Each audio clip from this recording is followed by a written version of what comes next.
Hello everyone, I greet in the name of God Almighty. My name is Apostle Nathan Silas, and today we have a very interesting video to react to, and this one says how the Turks becomes Muslim, that is the Ottoman Empire, that is Turkey, how they were able to accept Islam. I believe that we are going to learn a little bit in extent about Islam in this video. So if today happens to be the first time of you checking out my channel, don't forget to subscribe to my channel and follow me on my Facebook and Instagram. And if you have any video you want me to react to, don't forget to drop it at the comment section and I'm going to check it out. So guys, before we get on to the video, I'm a theologian and I make this video not to discredit anyone's religion.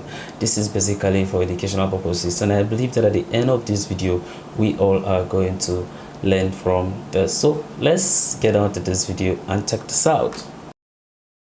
Did you know that more than half of all the Muslim countries in the world have at one point in history been ruled by the Turks? You see, most people know the Turks as the people who live in Turkey, a country that sits right between Europe and the Middle East. Many of them have blue eyes and blonde hair, and if it weren't for the fact that they were Muslim, you could have confused them for being just another European Mediterranean nation. But in reality, the Turks come from a very far away land, as part of a bunch of countries that were once all part of the same family, somewhere in the flat, grassy deserts of Central Asia, in a place called the Great Steppe.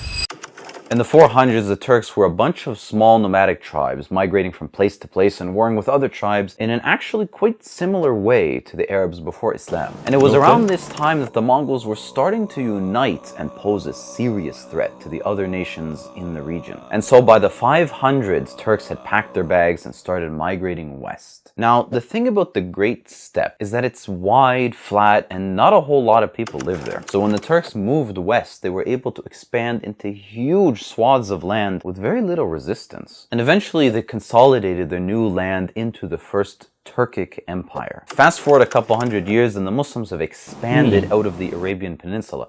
And now they're on the edge of the Turkic Empire. And at the same time, China was swallowing up land in the east and was headed right for the Muslims, and the Turks were caught in the middle. A small group of Turkish soldiers decided to join the Muslims in the Battle of Talas, an immensely important battle in the rivalry between the Muslims and the Chinese. And that's when they first heard the message of Islam. The Muslims managed to defeat the Chinese, and some of the Turks even converted after the battle. And this moment in history was the starting point for the rest of the Turks to eventually embrace Islam.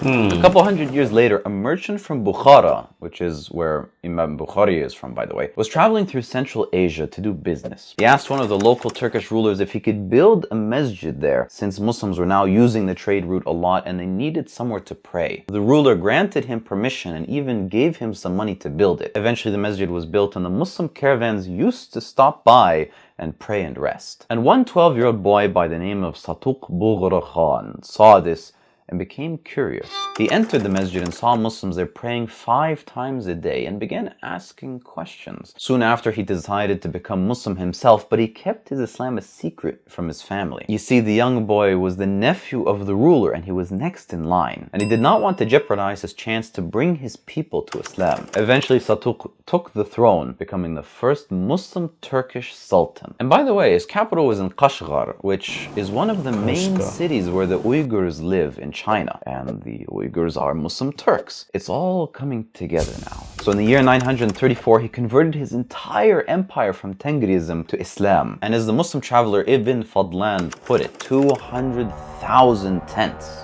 became Muslim, which has got to be at least 500,000 people, if not more, considering each tent is a family. It was called the Karakhanid Empire, and it was the first Muslim Turkish nation, and their descendants would become the Uzbeks in Uzbekistan, the Uyghurs in China, and the Khazaras in Afghanistan. And it just so happens that one of the enemies of the Karakhanids, in an effort to defeat them, ended up making another Turkic tribe Muslim. You see, the Samanids were a Persian tribe that lived nearby, and they were fighting over this land here. And the Samanids, they had been Muslim for a while now, and they were spreading the message of Islam in Central Asia. And it was great that the Karakhanids had become Muslim, but they still had a land dispute from before. The Samanid Sultan Ismail Semeni decided that the best way to solve this dispute was to ally with other Turks in the region. He solidified an alliance with another powerful chieftain by marrying his daughter to him. Ismail quickly became influential over over them, and eventually the entire Turkic tribe embraced Islam. They were called the Oghuz Turks, and their descendants would become the Turkmen of Turkmenistan, the Azeris of Azerbaijan, the Qashqai in Iran, and of course the modern Anatolian Turks of Turkey. But that still leaves the biggest Turkic country, Kazakhstan. You see, the Kazakhs were originally called Kipchaks, and they created their own empire just north of the Black Sea. It was a huge empire, and it stretched from Hungary to Mongolia until once again the Mongols showed up and they just got smashed. The Mongols took over their lands and now ruled over the Kipchaks. Subhanallah, wouldn't you know it? These Mongols became Muslim too. This part of the Mongol Empire was called the Golden Horde, and in 1313 Özbeg Khan became its sultan. And then a very similar story to Saltuq Boghra Khan, who was that sultan of that first Turkic nation we talked about. Özbeg became Muslim at a young age and waited for his turn to be sultan. Once he rose to power, he immediately began preaching Islam to his people. Soon enough, the entire Golden Horde accepted Islam, both the Mongols and the Turks within it. The Kipchak Turks would later become the Kazakhs of Kazakhstan and the Kyrgyz of Kyrgyzstan and the Tatars of Russia and Eastern Europe. The Mongols, on the other hand, would go on to mix in with other Turkish nations, which supports the idea that Uzbeks got their name from Özbey Khan. They may actually be a Turkic-Mongol mix after all. And what's interesting is that these different Turkic and Mongolian tribes went on to build some of the most powerful and longest-lasting empires in Muslim history. The Ottomans, the Seljuks, and the Zengids, who Salahuddin was a general under, by the way, all came from the Oghuz Turks. The Memluks and the Khwarezmian and the Nogai Horde all came from the Kipchak. And the Muslim Turkic Mongols went on to create the Mughal Empire, the Tughlaq dynasty, and the Crimean Khanate. The Turks have contributed immensely to the Ummah and have spread Islam in lands as far away as Mongolia to Ukraine to India and to Bosnia. Even think about the Lipka Tatars, who are Muslim Turks in Poland, who built the first masjid in New York City. Or think about Kuchum Khan and his army of Turks who spread Islam to the people in the middle of Siberia,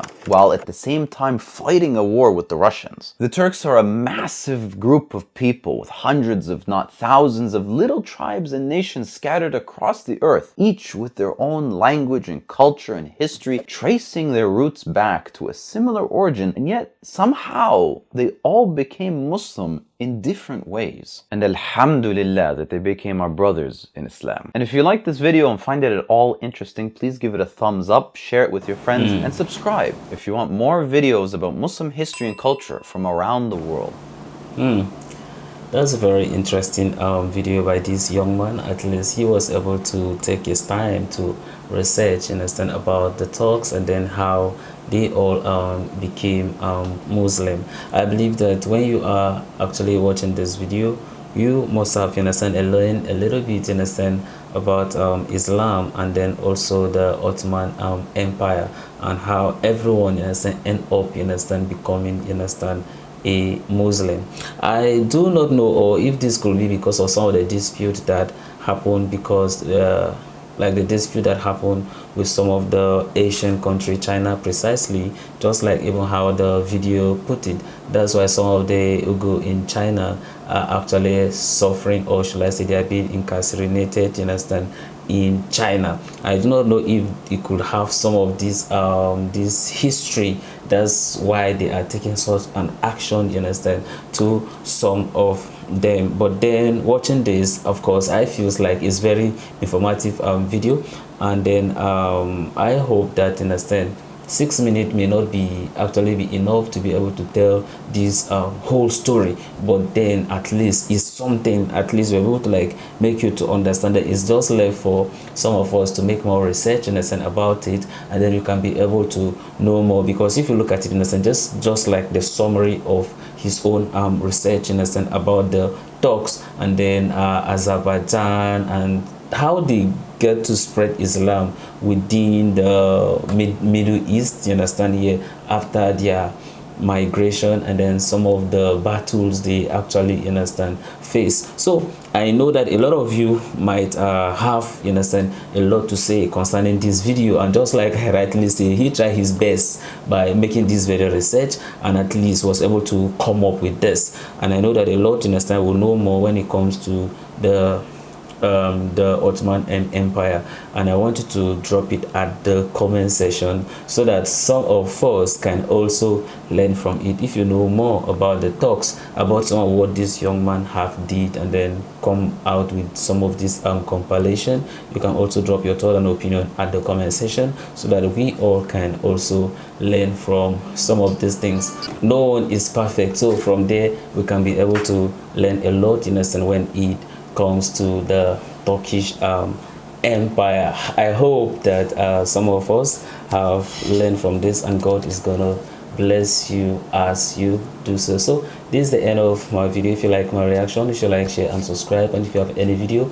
you want me to react to, don't forget to drop it at the comment section and I'm going to check it out. So I want you to drop the country or wherever you are commenting from so that we can be able to understand why you are saying what you are saying, so that we can get the angle in which you are coming from. So may God bless you, and I see you in my next video.